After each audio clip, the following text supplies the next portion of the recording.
Good morning दोस्तों। चलिए शुरू करते हैं आज की class. Question number first, UP police की परीक्षा में पूछा जा चुका है प्रश्न, इंपॉर्टेंट है इसलिए। वीरभद्र मंदिर निम्न में से कहां पर है? क्वेश्चन को समझिए। पूछा गया भारत के किस राज्य में वीरभद्र मंदिर है? Very good. A correct answer होगा, आंध्र प्रदेश करेक्ट आंसर होगा। वीरभद्र मंदिर भारत में आंध्र प्रदेश में है। बहुत अच्छे। भगवान शिव को समर्पित मंदिर है। भगवान शिव के एक रूप है। बहुत अच्छे। ए करेक्ट आंसर होगा। क्वेश्चन नंबर 2 वर्ल्ड ज्योग्राफी संबंधित क्वेश्चन है। तोरा बोरा की पहाड़ियां किस देश में है? निम्न में से किस देश में तोरा बोरा की पहाड़ियां हैं? Very good. पाकिस्तान सही उत्तर नहीं होगा। सही उत्तर ऑप्शन नंबर भी होगा अफगानिस्तान। तोरा बोरा की पहाड़ियां कहां पर हैं? अफगानिस्तान में है, तो बी करेक्ट आंसर होगा। अब देखिए, अगर हम अफगानिस्तान की बात करें, एशिया महाद्वीप के अंतर्गत आता है अफगानिस्तान। राजधानी आपसे पूछ सकते हैं अफगानिस्तान की क्या है, तो आप लोग याद रखिएगा काबुल अफगानिस्तान की राजधानी है। भारत सबसे कम बॉर्डर शेयर अफगानिस्तान के साथ करता है। ये भी इंपॉर्टेंट है, इसको भी याद रखिएगा। ये भी क्वेश्चन पूछ लेते हैं परीक्षा में।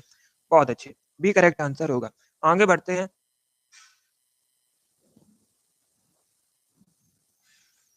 क्वेश्चन नंबर 3 इतिहास से संबंधित क्वेश्चन है। प्रश्न को समझिए। 1906 में कलकत्ता में अधिवेशन हुआ था भारतीय राष्ट्रीय कांग्रेस का। अभी आपको बताना है उसकी अध्यक्षता किसने की थी, तो सभी इसका आंसर करिए। बताइए राइट आंसर क्या होगा। गोपाल कृष्ण गोखले, दादा भाई नौरोजी, बाल गंगाधर तिलक, लाला लाजपत राय। ये ऑप्शन है। Very good. भारतीय राष्ट्रीय कांग्रेस से संबंधित क्वेश्चन पूछे जाते हैं परीक्षा में। इंपॉर्टेंट टॉपिक है, इसे आप लोग अच्छे से पढ़िएगा। Very good. B correct answer होगा। दादा भाई नौरोजी करेक्ट आंसर होगा। भारतीय राष्ट्रीय कांग्रेस का 1906 में कोलकाता अधिवेशन हुआ था, उसकी अध्यक्षता की थी दादा भाई नौरोजी ने। Very good. इस बार आप सभी ने करेक्ट आंसर दिया है, इसी प्रकार से आंसर करिए। बहुत अच्छे दोस्तों। इसका आंसर करिएगा क्वेश्चन नंबर 4 का। बायोलॉजी संबंधित क्वेश्चन है। साइंस में बायोलॉजी से संबंधित भी क्वेश्चन पूछे जाएंगे परीक्षा में। शरीर में श्वेत रक्त कोशिकाओं का मुख्य कार्य क्या है? पहले ऑप्शन पढ़िए, उसके बाद ही आंसर करिएगा। जल्दबाजी में आंसर मत दीजिए। वेरी गुड दोस्तों। क्वेश्चन को समझिए। पूछा गया है शरीर में श्वेत रक्त कोशिकाओं का मुख्य कार्य क्या है? Tillu good morning. जिसने अभी लाइव सेशन को लाइक नहीं किया है, लाइक कीजिए, शेयर कीजिएगा। चैनल पर नए हैं, चैनल को सब्सक्राइब कीजिए, बेल आइकन को प्रेस कीजिए ताकि सभी नोटिफिकेशन आप तक पहुंच सके। बी करेक्ट आंसर नहीं होगा, ए करेक्ट आंसर होगा। शरीर को रोगों से बचाना। ए करेक्ट आंसर होगा। आप लोग याद रखिएगा, शरीर में श्वेत रक्त कोशिकाओं का मुख्य कार्य है शरीर को रोगों से बचाना। इंपॉर्टेंट है, यूपी की परीक्षा में पूछा जा चुका है, इसलिए आप लोग इसे याद रखिएगा। आपके भी एग्जाम में पूछा जा सकता है। आगे बढ़ते हैं। सेवराय पहाड़ियां भारत में कहां पर हैं? भारत के किस राज्य में है सेवराय पहाड़ियां? राजस्थान में, गुजरात में, केरला में या फिर तमिलनाडु में? ये ऑप्शन है। बहुत अच्छे। तमिलनाडु सही उत्तर होगा। सेवराय पहाड़ियां भारत में कहां पर है? तमिलनाडु में। तमिलनाडु सही उत्तर होगा। Very good. तो option number D correct answer होगा। सी करेक्ट आंसर नहीं होगा, केरल करेक्ट आंसर नहीं होगा। डी करेक्ट आंसर होगा इसका। सेवराय पहाड़ियां पूछी जाती हैं भारत के किस राज्य में, तो आप लोग याद रखिएगा तमिलनाडु में है। डी सही उत्तर होगा। इसका आंसर करिएगा क्वेश्चन नंबर 6 का। टॉक्सिकोलॉजी निम्न में से किससे संबंधित है? किसका अध्ययन टॉक्सिकोलॉजी कहलाता है? वेरी गुड दोस्तों। आंसर आप लोग दीजिए, राइट या रॉन्ग आंसर करिएगा। अगर कोई क्वेश्चन आपका गलत हो जाता है या आपको नहीं आता है, तो आप लोग उसे नोट डाउन कर सकते हो। Very good. डी सही उत्तर होगा। विषयों के अध्ययन को कहते हैं टॉक्सिकोलॉजी। विषयों के अध्ययन को क्या कहते हैं? टॉक्सिकोलॉजी कहा जाता है, तो डी सही उत्तर होगा। यस, यूपी पुलिस की परीक्षा में अब जो निगेटिव मार्किंग होती थी उसको खत्म कर दिया गया है।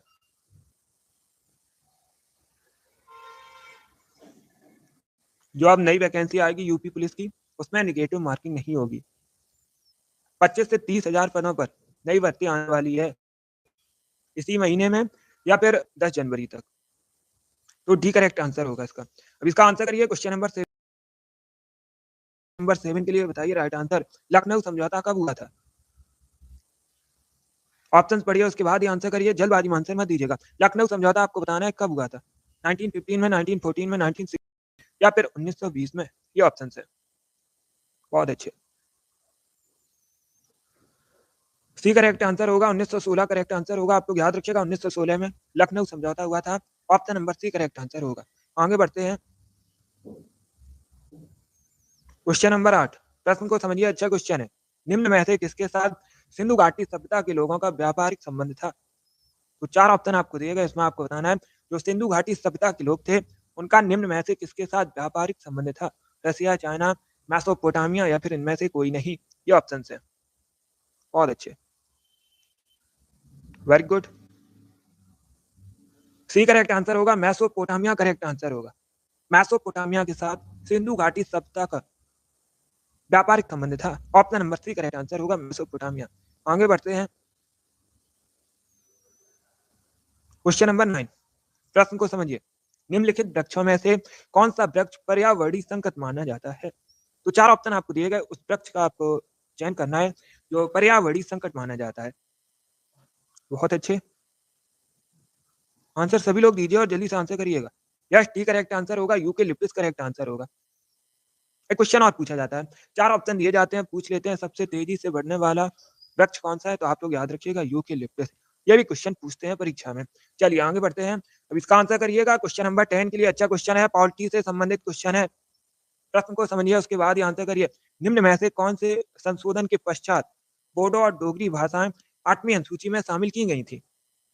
इसका राइट आंसर क्या होगा? 8वीं अनुसूची कई बार मैंने आपको बताया भी है।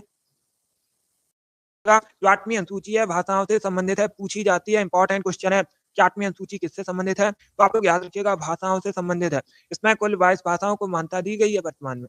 सही उत्तर ऑप्शन नंबर बी होगा, 92वां संविधान संशोधन।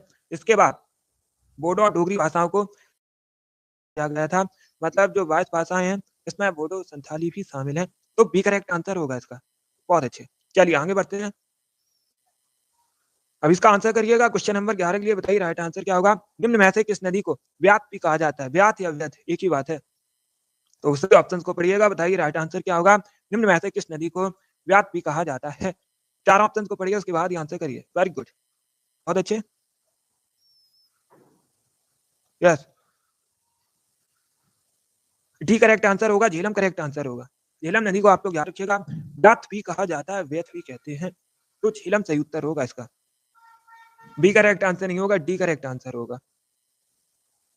अब इसका आंसर करिएगा। क्वेश्चन नंबर 12 के लिए बताइए राइट आंसर। केंद्रीय खनन अनुसंधान संस्थान कहाँ पर स्थित है?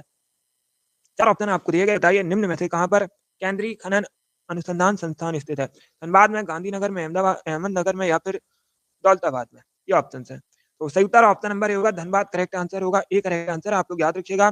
केंद्रीय खनन अनुसंधान संस्थान कहाँ पर स्थित है? धनबाद में स्थित है। ए करेक्ट आंसर होगा। ये कहाँ पर है आप लोग याद रखिएगा? झारखंड में। स्टेट का नाम पूछा जाए तो आप लोग याद रखिएगा झारखंड में है, और झारखंड में कहाँ पर है? धनबाद में। ए करेक्ट आंसर होगा इसका। चलिए आगे बढ़ते हैं। बहुत अच्छे, इसका आंसर करिए क्वेश्चन नंबर 13 के लिए। पन्नालाल घोष निम्न में से किससे संबंधित है? तो 4 ऑप्शन आपको दिए गए, बताइए राइट आंसर क्या होगा? निम्न में से किससे संबंधित है पन्नालाल घोष?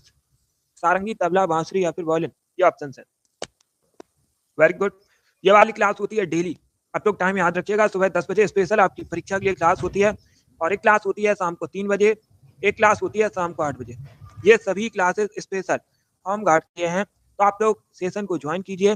टाइम को याद रखिए, टाइम से सेशन को ज्वाइन कीजिएगा। बहुत अच्छे, सी करेक्ट आंसर होगा, बांसुरी करेक्ट आंसर होगा। पन्नालाल घोष एक प्रसिद्ध बांसुरी वादक हैं, तो बांसुरी सही उत्तर होगा इसका। बहुत अच्छे। क्वेश्चन नंबर 14, भारत में स्थानीय स्वशासन का जनक किसे कहते हैं? ये भी इंपॉर्टेंट क्वेश्चन है, बहुत सी परीक्षा में पूछा जा चुका है। भारत में स्थानीय स्वशासन का जनक किसे कहा जाता है? लॉर्ड रिपन को, लॉर्ड कॉर्नवालिस को, लॉर्ड मैकाले को या फिर लॉर्ड मिंटो को? ये ऑप्शन है। तो सही उत्तर option number Lord Ripon correct answer होगा। लॉर्ड रिपन को भारत में स्थानीय स्वशासन का जनक कहते हैं। वेरी गुड, इस बार आप सभी ने करेक्ट आंसर दिया। वेरी।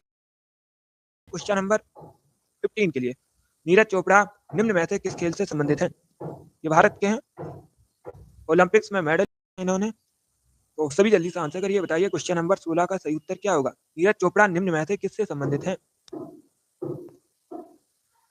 ए करेक्ट आंसर होगा, जैवलिन थ्रो करेक्ट आंसर होगा। चलिए 6 7 मैं आपको मिलूंगा अगली क्लास में।